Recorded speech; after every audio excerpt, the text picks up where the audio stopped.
Good day, welcome to another episode of Did You Know with Dr. Raymond Lombard. I'm your host, Wessel Kutsia, and you are on part 2 of season 3. Yes, part 2, because we've got 6 parts in this book, How to Navigate Through the End Times. And we just thought, because we are going through every chapter, every topic, maybe we just have to break it up into 6 parts in this whole series, because this series might be a lot of episodes. So you can go back to season 3, part 1, which is... of course, the Old Testament period, and today we are starting with, go to these pages, at the beginning we've got a prophetic timeline. Now, this is interesting because it also says we are here right now. But it's very important what you're saying, Wessel, because so it means what we've actually done after all the years is to systematically, chronologically, explain the end time prophecies. Precisely. In a systematic order. We know there's more than 1,800 prophecies in the Bible. But looking at the book... We do know that? Yes. I'm sure you know that. More than 1,817 to be exact. Okay. Prophecies in the Bible. And what you actually find in the book is concerning the end time and fulfilling of biblical prophecy as biblical prophecy, especially about the second coming of Christ. Yes. Actually, the first coming and the second coming. We first aimed at the first coming, then the second coming. So what you're actually telling people is, we have taken all the prophecies and we have put them in a time frame. Yeah. That's what you're saying. Prophetic timeline. Absolutely. So we finished off with the Old Testament, yes, where we spoke about the progressive revelation, yes, prophecies in the Old Testament, Jerusalem and prophecy, journeys of the Ark of the Covenant, yes, all these things that you get in Old Testament. Taking us up to the cross of Christ when we come. So today we are at the cross of Christ. Yes. Pretty much, starting into the New Testament period. Sure. Starting with, this says Israel and the church history. Yes. So, today, we want to ask a big question. And this is a big debatable one. This is one that has, for 2,000 years, people have been waiting on answering this. I asked Raymond just before we started, I was like, okay, well, I want to grill you a little bit on this, because, of course, people have been saying Jesus is coming back. Of course, people have built bomb shelters 200 years ago and saying, I'm ready, Jesus is coming back, I'm going to, hide in my cave. I'm hiding until he comes. He's going to come get us at this date and this time. I've got food in my cave. Everything. Literally people going, I'm not going to send my kids to school because Jesus is anyway coming back in 2 years. Or, and then you come back out of the cave. You're like, oh, nothing has changed, Still the same. Because we want to speak today about this big topic, scriptural evidence that we are living in the end times today. Yes. And Raymond's got to explain this to us. It's got to be... So I wanted to first ask him this because I've been, of course, reading up and listening to things, and people have different conversations about everything. But Ray, I want to ask you, for 40 years you've been studying end times. Now, there's different ways of looking at it. Like some people say there would be no rapture, or some are like there's a pre-tribulation, there's a middle tribulation, and this is all the stuff we are getting into. Yes. In these conversations, especially as we look at, the New Testament. But how did you come down to deciding dispensationalism is the best way of looking and reading the Bible versus covenantal theology? No, it's not the best way. It's the only way. Okay, well, how did you get there? Because if you want to start playing games with the Bible and start spiritualizing it, you have problems. Because then it means I can add my take on any verse in the Bible that suits my viewpoint. Okay. And that would not be honest, and that's not a way to handle God's Word. Because the Word of God is literal. So if you believe in literal, hermeneutical, exegetical explanation of the scriptures, you have no choice but to accept dispensationalism. Talk about the different dispensations. And the reason for that is, if you go another route, you have to start spiritualizing some of the things in the Bible to back up your view. So Okay. you go away from the honest text as you read it. So what would covenantal, if I'm saying it right, theology, what would they spiritualize, or what would they see it different than dispensationalism? Oh, they would go to Book of Revelation chapter 20 and say, it's not a real 1,000 years. Okay. It's just a figure of speech. Yeah. There's not 1,000-year coming. Well, if there's not 1,000-year reign of Christ coming, what reign is coming? Oh, he has a spiritual kingdom. But is Christ not coming to reign on earth? Yeah, one day he will come and reign. When? For how long? Where? Yeah. Then you get caught in this web of spiritualizing everything in the Bible, and everyone has got their own viewpoint.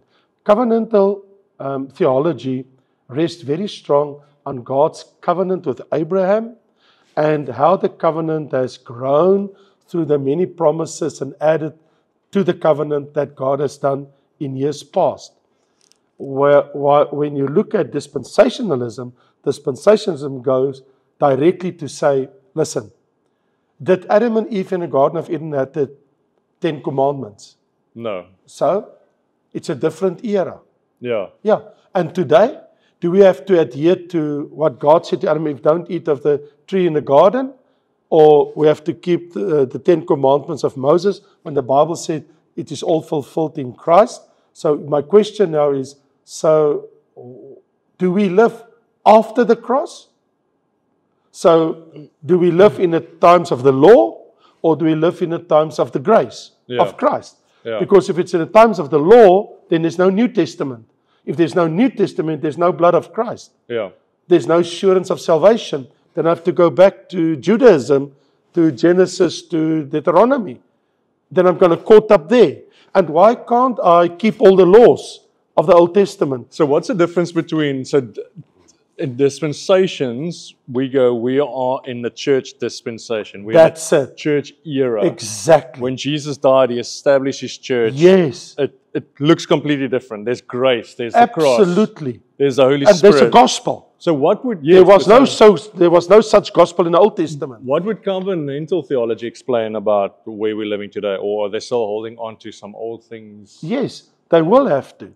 And what they actually want to do is they're actually going to put us on a spot where you have replacement theology. Because covenantal theology, the way that they do it, is going to bring you to replacement theology. Replacement theology is going to put you in a spot where you are now Israel. We, the church, we are now the real Israel. Okay. Terrible. Because, so Israel in Jerusalem currently is not Israel anymore. So is that what replacement theology is? Yes. You've replaced The- Israel with the church? Yes. Okay. Where dispensationalism, we still look at the elect of Israel as Israel. Absolutely. And the promises God gave Israel versus what the church is, the Gentiles, Exactly. people who take Jesus as their Lord and Savior. Yes. Like we read in 1 Corinthians 10 verse 32.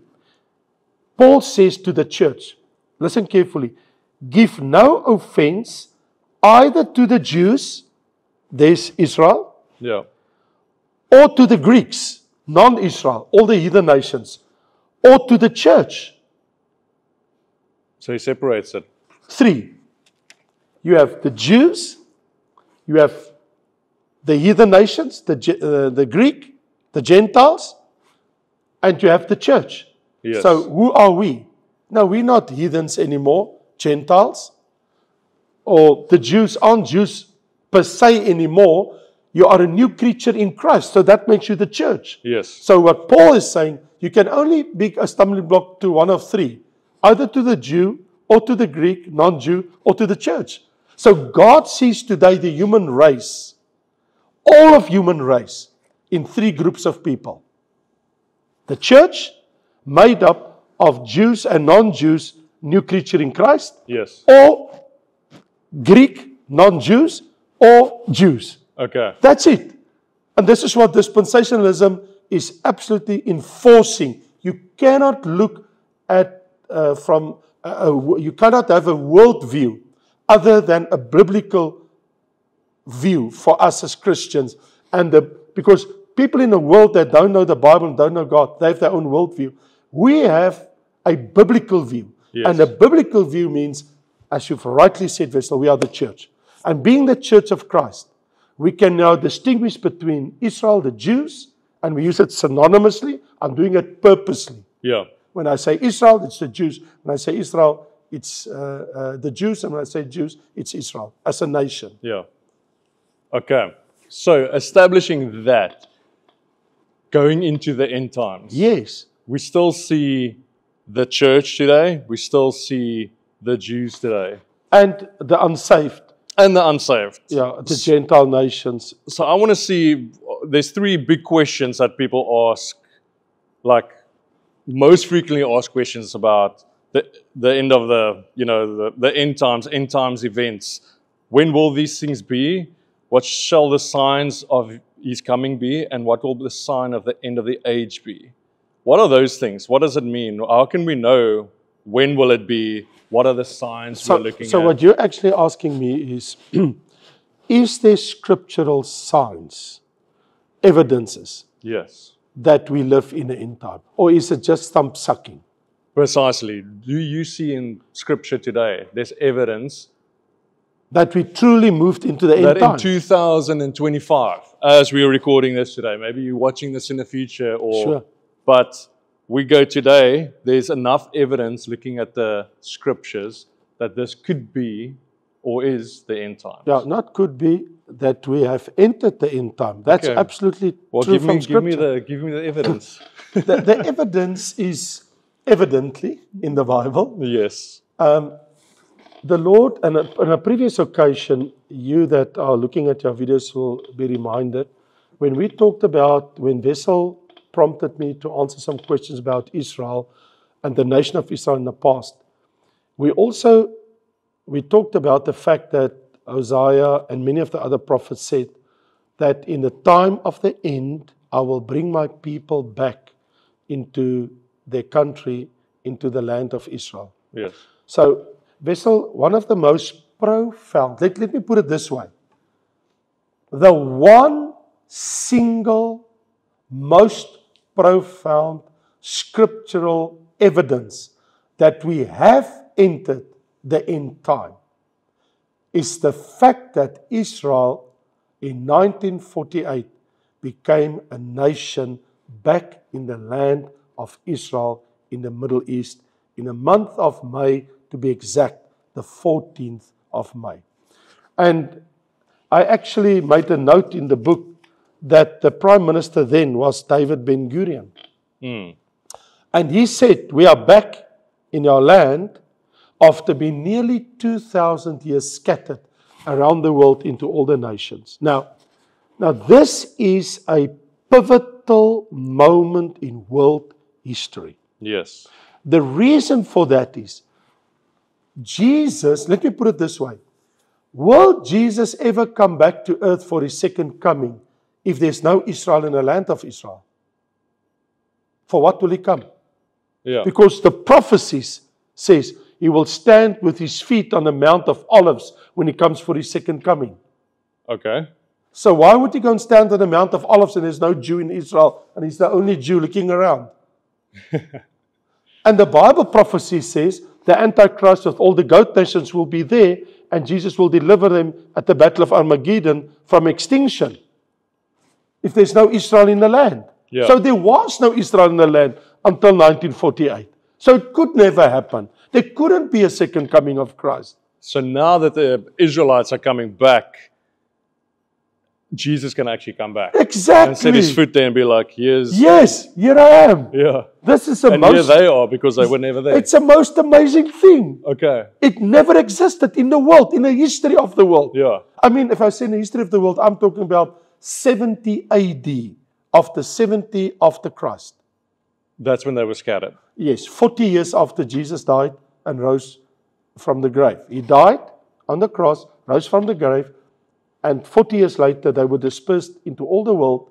And the prophecies was, when I bring you back in your land, it will be in the times of the end. Well, they're back since 1948, which means Jesus can come back now. Okay, so for 2,000 years, it couldn't happen. And now we say since 1948. Yes, Since 1948, the possibility is there. the possibility, according to Isaiah, Yes, Hosea saying, and Amos and in the other end times, prophets. I'll bring, Yes, or God will bring back his people yes, to Israel. yes. Okay, so you're saying that's like the biggest, that's a starting point for this evidence. All scholars Yeah. that study Bible prophecy will all agree, without exception, every scholar that's worth his salt in the world will agree that the fact that Israel is back in their country means that end time Bible prophecy can now play out. Okay. It couldn't happen before then. So now since 1948, scholars have gone, well, Jesus can come back now. Yes, Is there something else that they would look at and go like, here's a few things that needs to fall into place still? yes, absolutely. What are those? Okay, And so- has it fallen into place Right. today? So I mean, we talk about now about scriptural evidence. Yeah, because that's like 80 years already it's gone past. Right, okay. Or 78 years. Right, but while we're on the topic with Israel back in their nation, let's just for a moment, before we move on to more scriptural evidence, let me just quickly analyze. So, how many Jews or Israelites is there in the world? Approximately 14 million, given or take. They say 14 to 14.5 million Jews in the world. How many are back in Israel as we speak now in 2025? 6.5, 6.75, touching now close to 7 million, Yeah. which means And it's continuing to grow. every day. Every day, every week, every month, Yeah. Jews return back slowly but surely to their country. And what's amazing is when wars broke out in the world, like in Ukraine and those places, then they flee back. They were so comfortable in the other nations of the world Yeah. because they're making money and life is good. But when they get chased or when they are persecuted or there's killings and there's wars, then they flee back to their nation. Yeah. Or they go back to where they've never gone to stay. Yeah. So in actual fact, God used things what's happening in the world today to force them to go back. Yeah. So what we see now, Vessel, today, before we step on, half of the nation of Israel is back in their land. Okay. So my question is, would Jesus come when only a third are there, like 3 million or 2 million Jews? He wouldn't do that. In our mind, we can understand he's coming for his people. Yeah. So he will come when the nation has returned to their country. So today, Is there a certain number, or is it more just like looking at statistically how many Jews are out there? of course, well, we know statistically how many Jews there are. We know how many is in the country. And we can, from that, make our own conclusions. I mean, it just speaks for itself. Jesus will not come back if 13 million Jews run around on the planet and there's only 1 million back in home. I mean, why would he do that? Okay. Because they are disobedient. He said, I will bring them back. Yeah. So they have to return. So that's why Israel, every day, they open their doors, they come with aeroplanes, they bring them in. This is what they do. So the first point is established. Israel is back in their land. Yeah. That is the first shot to say the end time has dawned upon us. The question is, what else, when we look in the Bible, must take place? So now Jesus said, here's another thing. You ask me, is there more signs? So Jesus said in Matthew 24, verse 14, and this gospel of the kingdom will be preached in all, this is in his prediction of the end times. Okay. Signs of the times and the end of the age. Wait, say that again. In Matthew 24, it says Jesus predicts Yeah. the destruction of the temple. Okay. Yes, but before that, he says the gospel of the kingdom will be preached in all the world. Oh, yeah, you got, and the signs of the end time. Yes, Oh, so it actually literally says it like that Right. in the Bible. and the gospel of the kingdom will be preached in all the world as a witness to all the nations, and then the end will come. Okay. So my question is, has the gospel of the kingdom been preached in all the world? I feel like it's Of course. pretty universal. Exactly. Like it's out there. It's exactly. We got TVs, we got Right. radios, we got YouTube, the internet. I mean, was it like that 200-300 years ago? No. It was. Exactly. Yeah. So has this been fulfilled? In other words, we talk about world evangelization. Yeah. So that's one of the signs. The kingdom shall be preached in all the world. Not every person, Yeah. the world. Because it's, I would say today, you were away last week, you traveled somewhere in the middle of nowhere in Africa. Sure. And you said, yeah, people had their cell phones out there. Sure. They could watch stuff. Yes. And you're like, okay, so today, even in the deepest forests of Africa Yes. or wherever you find Yes. yourself, you would think it's a little village. People will have cell phones, they will have internet. Right. Except for the unreached people groups, which is small groups of people. And of course, we understand. But if we talk about worldwide, Every continent of the earth has there's received churches. the gospel. Yeah. There's a church. Yeah. And now Jesus said, when that has happened, therefore when you see the abomination of desolation spoken of by Daniel the prophet, standing in a holy place, wherever he's let him understand, those who are in Judea need to flee. And then he says, verse 21, then there will be a great tribulation. Yes. This is interesting. When you see what Daniel said about the abomination of desolation in the holy place, in the temple. So that's the Antichrist Exactly. But where's the temple? in Jerusalem. But there's no temple today. I mean, the temple will be built in Jerusalem. Yeah. But there's no temple today. So what it's telling us, for the great tribulation to take place, we need the temple. Because he will stand in the holy place. So is this written to the church or to Israel? To Israel. Jesus Okay. talking about the Jews. He said to them, do you not say all these things? He sat on a Mount of Olives and his disciples come to speak to him. And Jesus talked about Judea and the Sabbath. Yeah. Now, to who is that speaking to? Judea? Where's Judea? In Israel. Yeah. Not on Table Mountain. Yeah.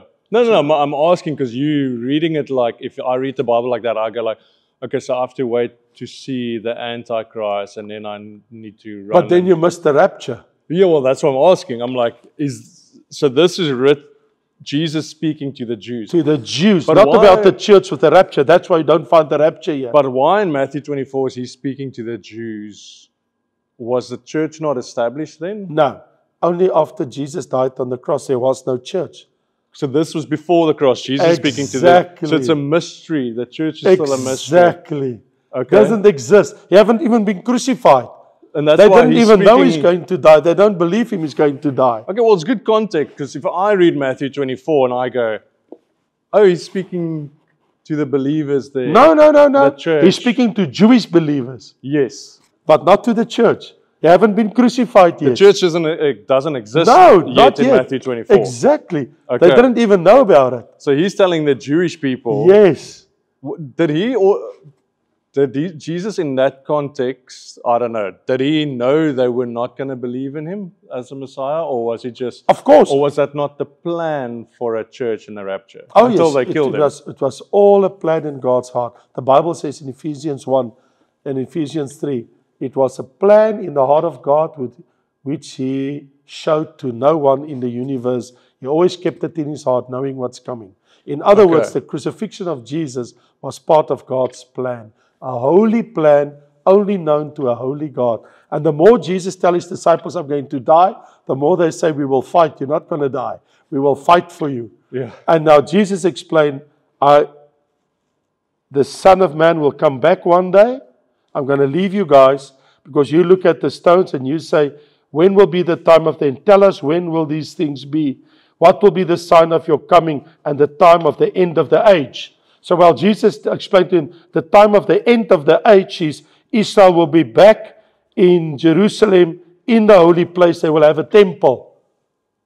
And they were gone for 2,000 years. Now they're back and they've got all the stuff ready to build the temple. Yes. They've got all the things ready.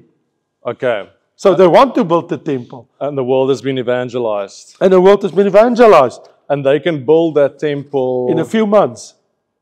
You're saying in this, because the Antichrist will sit in a temple halfway through the Great Tribulation. Yes, So they'll have 3.5 years to build a temple. exactly. If the rapture takes It place doesn't have today. to be, we don't have to see it today built. No. to know Jesus can come back for his I church. know. But if we see they start building the temple, we'll go crazy. You say start backing up your I stuff. know for sure. Cancel all your policies. Then I will be the first one to say, cancel. Okay. Time's up. Time's up. Send me your money. If I see the temple being built, I'm going to text Ray and say, you can send me all your money because you're saying Jesus is coming back. I mean, this will be the greatest news ever. I say. But of course, but Jordan, they've got the right over the Temple Mount, and they did not give permission because according to the decision that was made in 1920s, is that Jordan has got the right. So the Jews want to build, but they can't.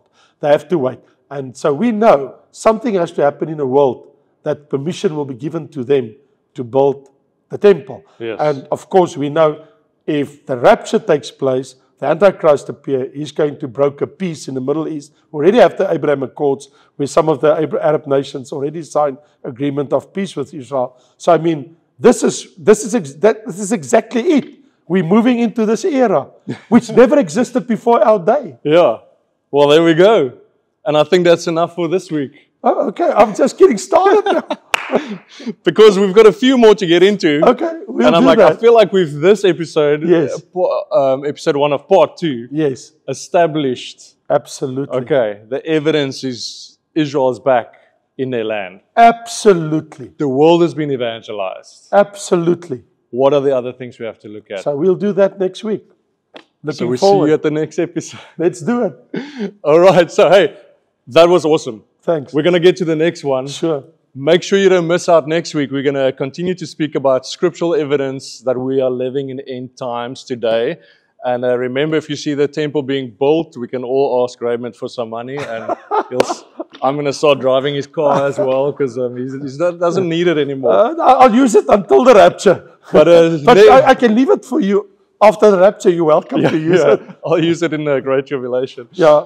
Oh my goodness. But I want to, this is good. I want to get all the evidence from Raymond about why he believes this is we are living in end Let's times. do it next time. So the next episode, we're going to do it. Remember, if you want your friends to be a part of this conversation or see this or understand it, like and subscribe, go share it.